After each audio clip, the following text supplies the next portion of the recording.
Welcome to the Collecting Heroes podcast. My name is JD. I am your host, the Collector of Collectors. And today I'm very happy to have a guest on who just happens to be another Guinness World Record holder. Been very fortunate in having not one but two Guinness World Record holders throughout this first season of the show. So please fire up your proton packs and give a warm welcome to my guest today, Robert O'Connor. Robert, thank you for being on the show. Thank you for having me. That's okay.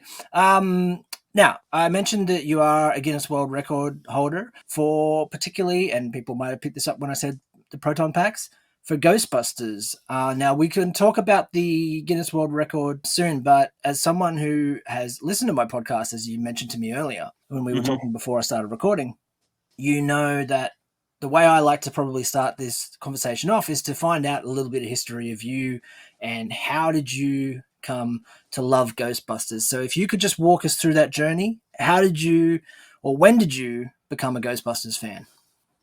It's very, I'll tell you, it's not, I hope you don't share pity on me or anything like that. It's not for that, but it's the truth. When I started collecting Ghostbusters, I was about 4 years old. My grandfather had given me a Kenner plush Stay Puft Marshmallow Man. Cool. Growing up, we didn't have a lot of money. So what we had was what we got, and we had to take care of it because you didn't know, like, the next time you may get something. We moved around a lot. There was a lot of chaos, put it that way. And Ghostbusters, I had saw. I was 4, watching the cartoons. The second movie was being filmed. So there was a lot of Ghostbusters merchandise all over the place. You couldn't go anywhere without seeing the logo. And I had saw the movie, and it was about these 4 guys who had gotten together. They weren't rich. They had no superpowers. You weren't super strong, super fast. Like I said, you weren't a billionaire. These were 4 friends who had came together and fought the unknown. They didn't know what they were doing. That was the joke in the whole movie. Even in the second movie, that was one of the jokes. They had no idea what was going to happen. Everything was in theory. So that was something that really resonated with you. Yeah, sort of you didn't have a little to do bit of fantasy, that. but also that real world feel of these people who could also, come from almost nothing to become something and do good. Yeah, you didn't have to have powers. You didn't, like I said, you didn't have to have any. You had to have courage and bravery to face the unknown. And that was kind of my life for a very long time. I didn't know, what was going to happen day to day. And I kind of used that, to solve, well, not really solve, but to take on a lot of problems that I had when I was a kid. So that really helped you to get through some difficult times during your childhood. Yeah, and even now, I've had quite a bit of difficult times. My uncle, who had passed away, he had committed suicide when me and my wife were living in Grafton with him. So we had to move. Obviously, you don't want to, you know, stay in a house full of that negative energy. Yeah, okay. So you were Um, living in the house with your uncle at the time? yeah. Oh, wow, I'm so sorry to hear that. Well, and you know, I lost my dad a lot sooner than what I should have been. I lost another uncle, both of them to drug addictions. So I've always used Ghostbusters. Ghostbusters was it's my armor. Wow. Um, Robert, you're making me choke up. I'm so like but I love it. I love this whole, and this is one of the reasons I do this podcast is and love to hear these stories from people is because there is this emotional connection that I think a lot of collectors have to these yeah, properties, and some of it can come from these personal experiences. So hearing about your personal experiences, and I don't want to make you relive certain things. I do appreciate you sharing that information with me. But I just think that's so great, and that's such a wonderful thing about these franchises and these characters hmm, that can, bring some joy to our day and give you a sense of hope and obviously get you through those times. And yeah, that's it's a perfect explanation to why you probably became so obsessed with collecting, maybe especially as someone who, as you mentioned, as a child, weren't able to you weren't able to have every toy off the shelf that yeah. you wanted. Your mother couldn't give that to you, um, and I completely understand that. I grew up myself not having. I mean, I wouldn't say I was well off. I wouldn't say I was bad off, but I mean, Yeah, there were certain things that you could get certain toys and certain toys you couldn't have. yeah, But yeah, I completely thank you for sharing that with me. And as I said, no I problem. completely understand why you would have this connection to that.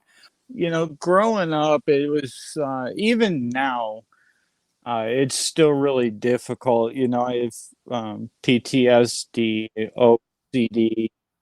Um, I'm dyslexic, and when I have I wouldn't an episode, quote unquote.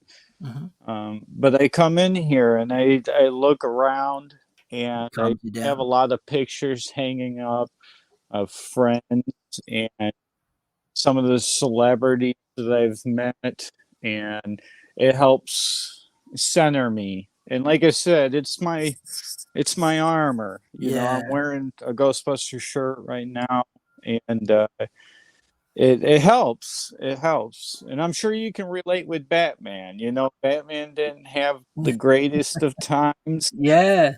Yeah. and I can. the bat signal, that's his armor. You know, I'm also that's wearing a Batman shirt, actually. yes, yes. Let's talk about the friends, actually. Let's go. Hmm. We will get back to your collection, but I just want to also talk about. I know one of the things you do, coming from that background that you were just talking about, but you also now bring a lot of joy to people as well through your collecting of Ghostbusters, but also being, I guess, a Ghostbuster yourself. So tell me a bit about the charity work you do and the organization that you're a part of. Yeah. In high school, I used to actually get made fun of because I would tell friends or somebody would overhear me that I'm going to be a Ghostbuster one day. And shortly after, um, I don't remember if we were married or not. I think we were, but anyways, I was on the internet and I stumbled across a website. They had Ghostbusters fans all over the world on this website, Nice. and they were there was a tab that you could click on, and it would show franchises. And I was scrolling through and didn't see anything for the Northeast area of Ohio. And then I was on a forum, and one of the guys on there, his name's Tony, and then another guy, Marty. and then another guy, Mark, and we kind of kicked around this idea of making a franchise. So we got together. We came up with the name, which is the Northeast Ohio Ghostbusters. Cool. We made a logo. I have, I don't know, I got one of our patches floating around. I was going to try to show you. You could send me a photo and I can share it Yeah. on Instagram if you like. Okay. Yeah, that'd be great. So we made up a logo. We got together on the forum and talked. And believe it or not, I hadn't met these guys. It was just through the internet. I didn't know what they looked like. And we set up a event, and Marty and Tony like, okay, let's do it. And the event was to drive 8 hours into PA to meet Dan Aykroyd. So I'm going to meet Dan Aykroyd with two complete strangers. I don't know them personally. And we got our gear, and we all jumped in my car, and we drove 8 hours to go meet Dan Aykroyd at a Crystal Head vodka signing. And that's how the Northeast Ohio Ghostbusters became what it was. Now we do charity events, birthday parties, parades, hospital visits. We've done a little bit of everything for everybody. We worked a lot of nonprofit organizations. For years now, we've been working with Special Wish, which is a regional Make-A-Wish type foundation. Okay, cool. And we've been working with them, and we fundraise throughout the year, and then we grant one big check to them so they can go and grant or wish right away, or multiple wishes. So that's been the Northeast Ohio Ghostbusters in a nutshell. I think awesome. This year marks 10 years that our group has been a officially recognized Ghostbusters group by Ghost Corp and Sony Pictures. Nice. Looking at you, I don't think you're an incredibly older guy. Attractive. Well, I mean that's why I've got a face for podcasting. That's why I do this, right? Yeah, I hear you. No, you don't strike me as a particularly older person. And you said you've been doing this for 10 years. How old were you when you first joined them? Well, 10 years ago, that would have made me 27. Oh, okay. So I'm 37 now. I would have picked you at being a couple of years younger than that, even. So thank you. Yeah, which means that you were born after the first movie came out, then slightly Yes. after. Yeah. Okay. Well, that's so cool that you are such a huge fan of this franchise that was or started before you were even born. Yeah, 1 year. I was born in '85, and Ghostbusters released in '84 here in the U.S. Nice. So let's talk a little bit about your collection now. I mean, obviously we know a little bit of the history of how you got into Ghostbusters, this awesome charity work that you're now doing, but let's talk about the collection because that's why we're here, right, as well. So Yeah. You have been collecting since obviously 4 years old was the first item in your collection. And you are the Guinness World Record holder with let me just get this right, 1,221 pieces. It's an official record that you were given back in 2020. And much like my other counterpart, or the other Guinness World Record holder that I've had on the show so far, Victoria, I think you were the first person to hold that record as well, right? Yes. Yeah. Excellent. And because she was the first person to hold the Wizarding World memorabilia record. And just before you alluded to the fact that maybe you've spoken to Victoria before. You have some sort of connection to her. What was that? Victoria is a sweetheart. For anybody who is listening to this, go give her a follow. She is a amazing person. She's much like me in a way with the disabilities, and she Dyslexia. does not let that stop her. She's an amazing person. Before I had even applied for the Guinness World Record, um, I did a lot of research. Um, I tried to find actually somebody who had a Ghostbusters world record, and it didn't exist. Mm-hmm. I was really shocked, and I was looking up people that have had previous records, and Victoria actually had popped up in one of the Google searches, and I had reached out to her, kind of try to get some feelers on what they expect, what you need to do. Mm-hmm. And without hesitation, she wrote me back and kind of steered me in the direction that I should go, or what she did that didn't work. It was a long Because process for she, her. We spoke about that on the episode that she was on. uh-huh, yeah, she tried multiple times for that record, and it didn't work, like two or three times, I think it was, and the BBC was helping her. Um, and I was watching her go through all of this because of her social media, and I was following her, and I was kind of keep in touch with her, like, hey, I'm going to get ready to do this. And like I said, she'd reply right back and say, good luck, congratulations, when I told her I had gotten the record. Um, and she here it well, I went and picked up the 2022 book. I had a buddy of mine who messaged me, and he goes, I want my book signed.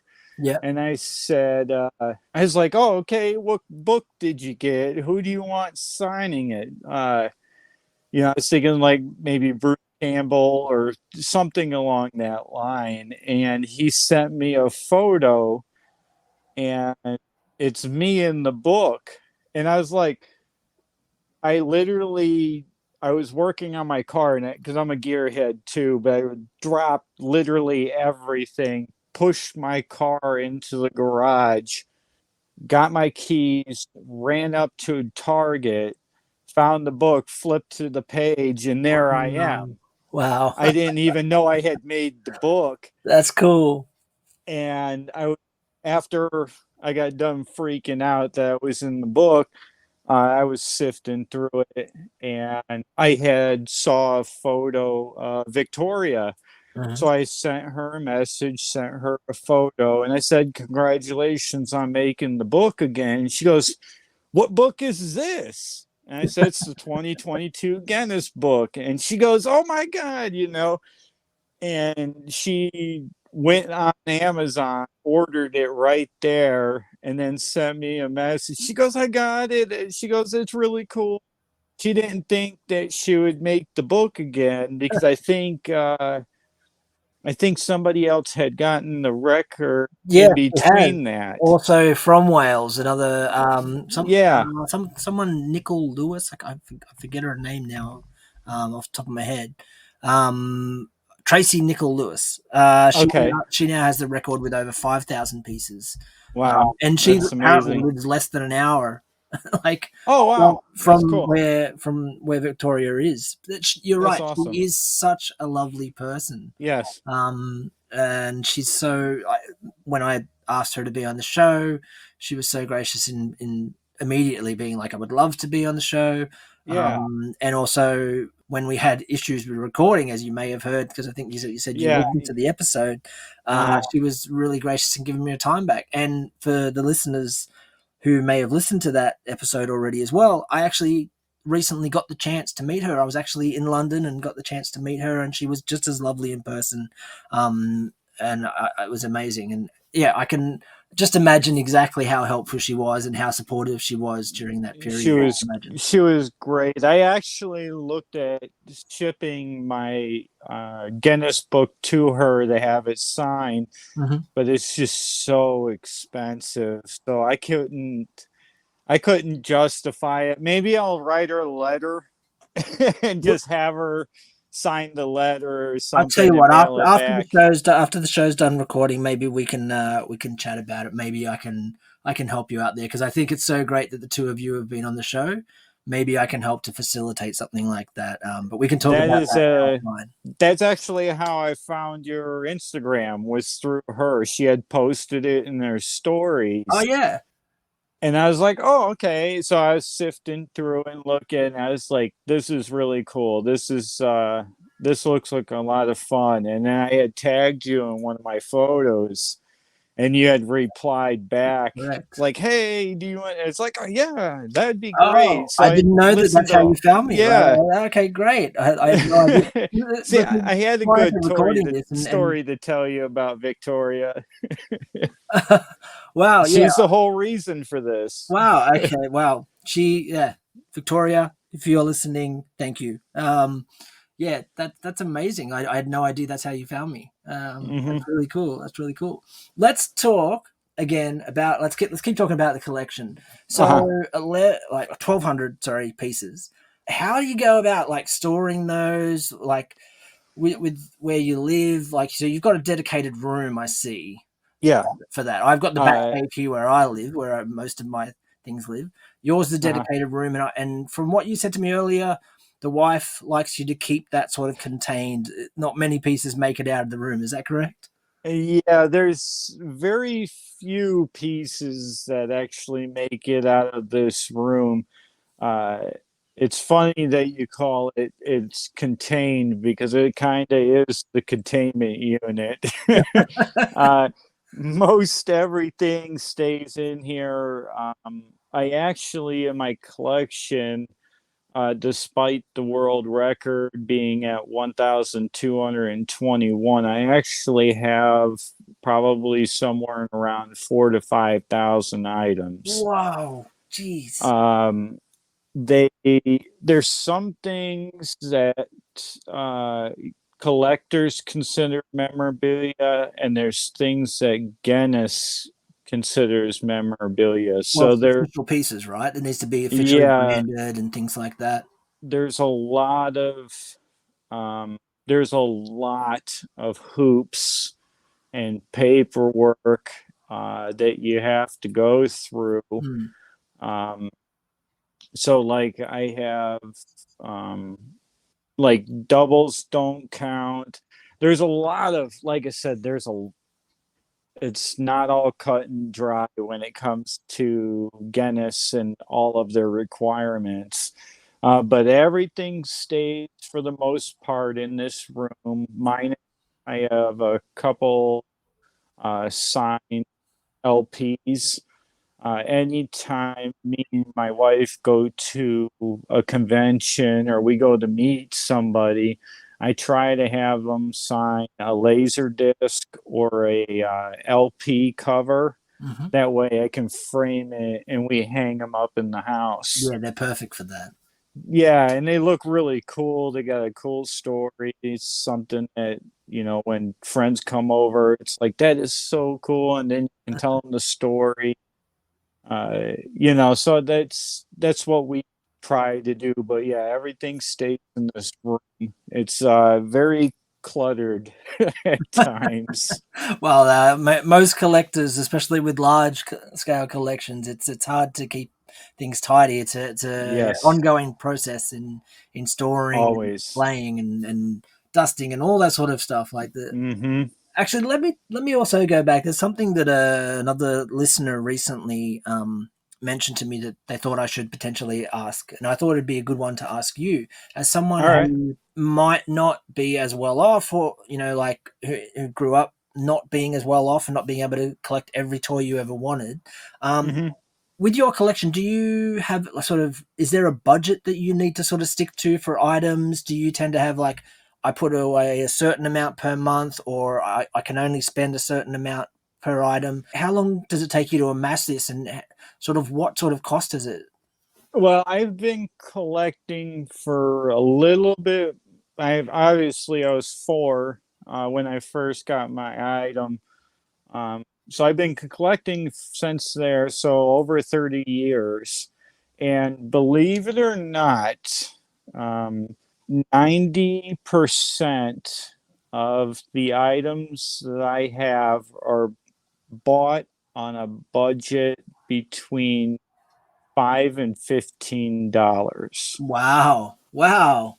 Yeah. I did not So I expect mean, that. I work Wow. two jobs, or it, it might be more, uh, but I have my regular 9 to 5, um, and then I'm constantly doing side work, whether it's fixing cars or I remodeled a friend's bathroom.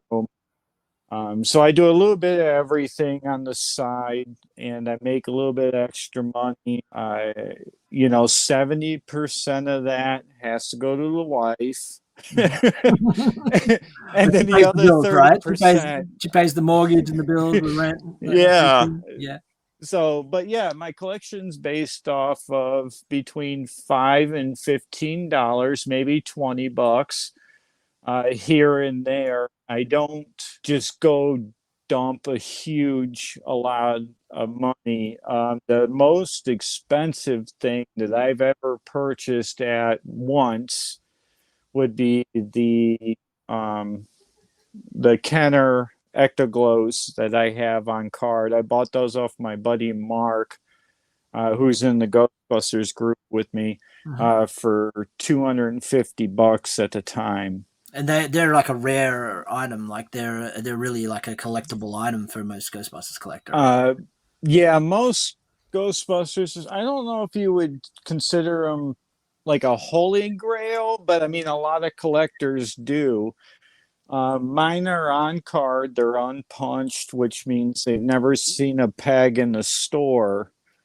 They were case removed, they were never put on a peg, Yeah, yeah. um, which is pretty rare, It is rare. but they go for big dollars right now. Big dollars.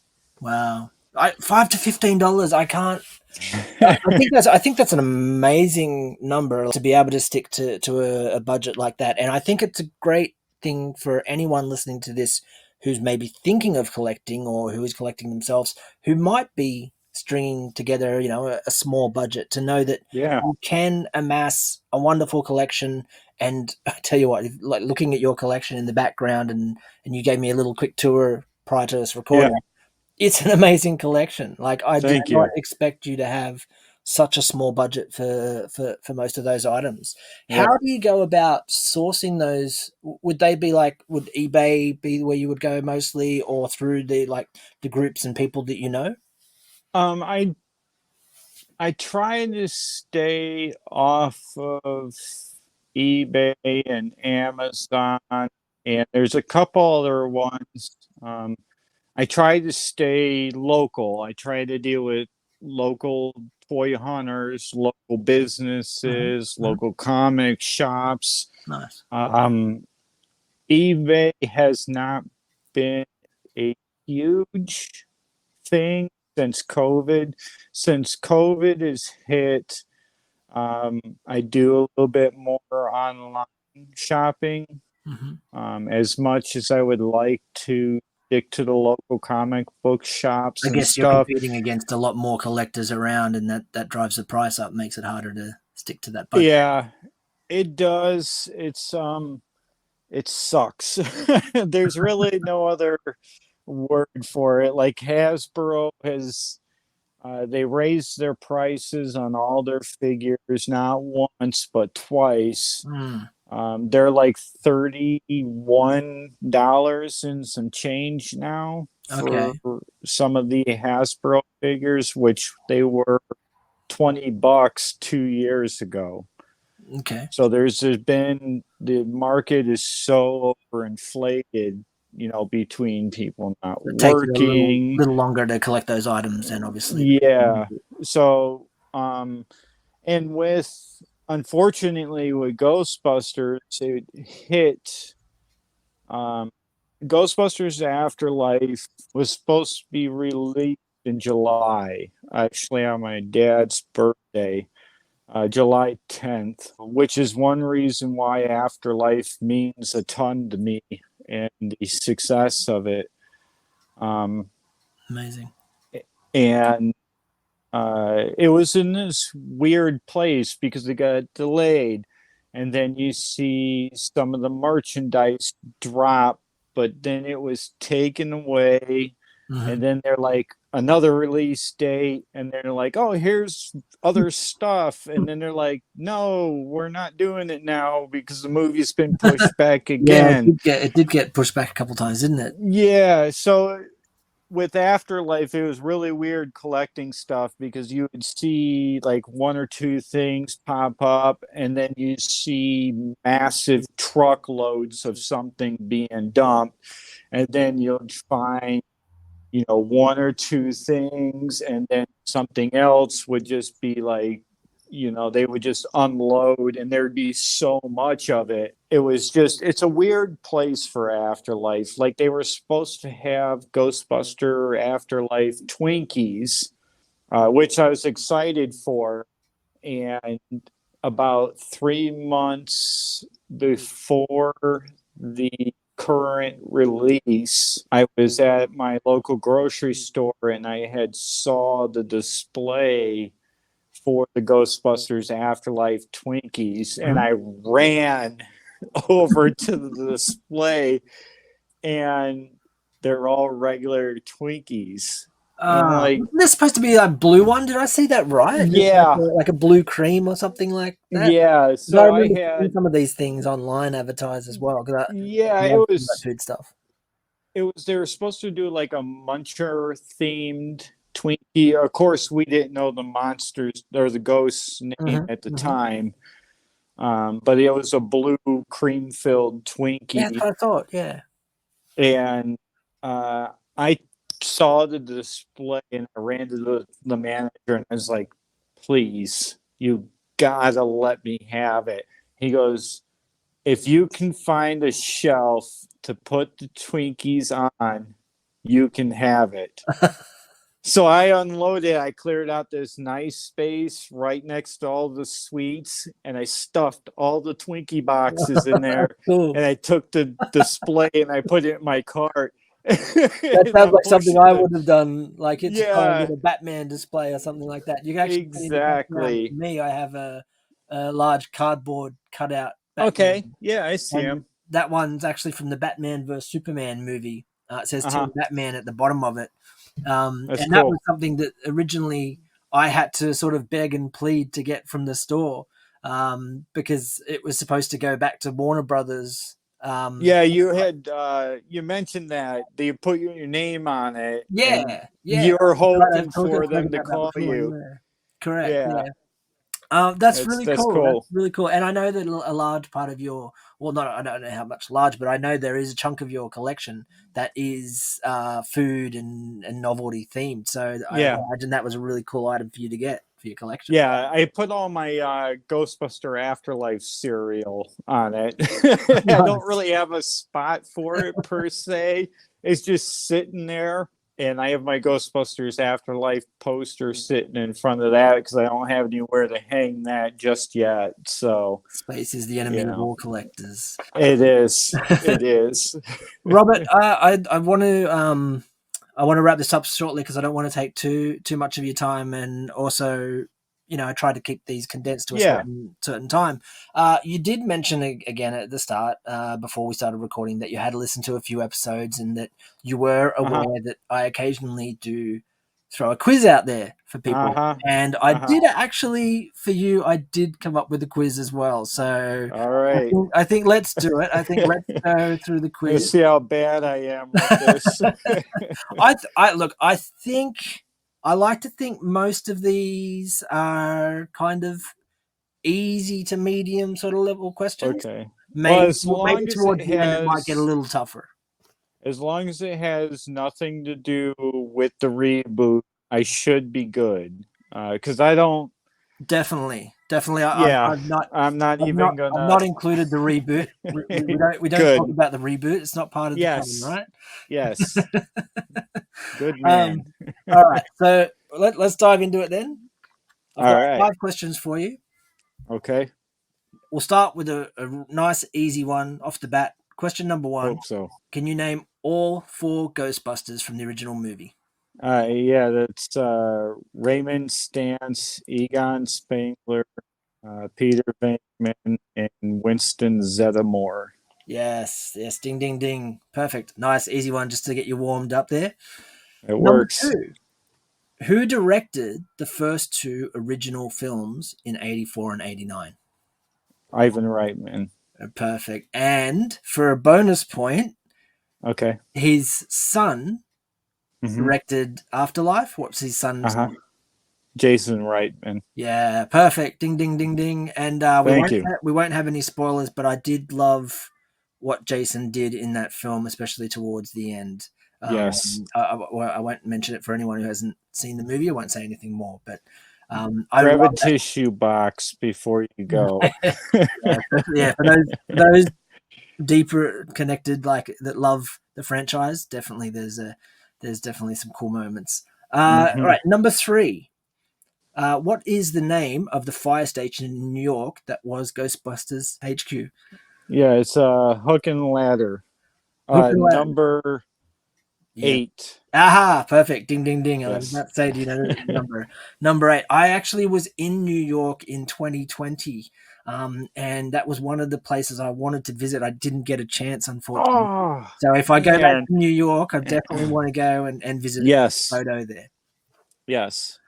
Okay, number 4. We're coming down. This is where it might get a little bit more difficult. All right. So we'll see.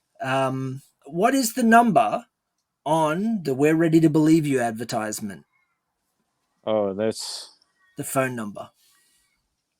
Is it 25 25 555 25 25? Okay, Or so is it. it's 555 is correct, Uh-huh. and after that Was it 28 28? What was. That's Ecto 1A. I thought this. I wasn't sure if this would be one that stumped you. Most people Yeah. wouldn't pay attention to this number, I don't think. Yeah, I can almost. I know it's You're the kind of same getting number there. repeating, I think. It's Right? 555-2368. Oh, 2368. Okay. I You know did have in a 2 and an 8 in there that you were. So yeah. I'll give you a half a point there. Well, I know that I think on Ecto 1A it's like 2828 is what it or 2020. So I knew that one of them was a repeating number. So yeah, I don't now have that's bad. That's okay. Look, I mean, that's one of those little kind of deep dive kind of questions. Yeah, I wasn't you sure. got me on that one. Yeah, that's okay. All right, this one again, not sure. Like, if you know this one. So the villain in Ghostbusters 2 Mm-hmm. is Vigo of Carpathia. Mm-hmm. Can you name the actor that played Vigo? I cannot. He was in Die Hard. I think he was a wrestler, if I remember correctly, at one point in his career. Correct.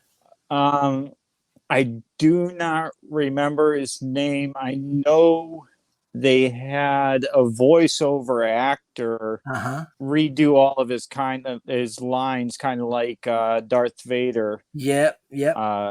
But I couldn't tell you his name off the top of my head. That's fine. It's Willem von Hamburg. Or there you go. Homburg, I think it is, sorry.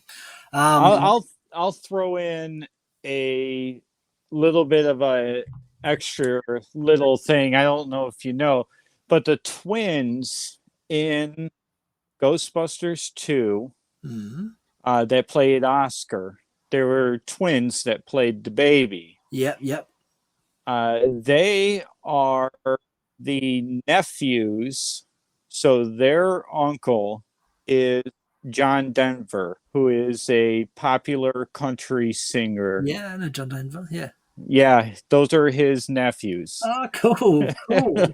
Well, I love the extra tidbits of side information, and even though you didn't get that last question correct, you Yeah. did have a lot of information that people probably wouldn't know in regards to that guy. So some interesting articles actually about Willem. He had a bit of a troubled life, it seems like that, or Hmm. a bit of a dark character. That was his biggest role that he had Yeah. in Ghostbusters 2, and yeah, he did also do wrestling, and Hmm. I think boxing at one point as well. But some Yeah. very interesting articles about his life and up to when he unfortunately did pass away in the early Hmm. 2000s. Look, as I said, I don't want to take too much of your time, so thank you very much. I think you still definitely passed anyway. I think you probably have more Ghostbusters knowledge than the average person, as you should. Um, Yeah, but just a little bit. yeah, so thank you very much for being on the podcast. As with Thank you for everyone having me. else, would like you to throw out your socials. Where could people find you if they want to go and see your collection?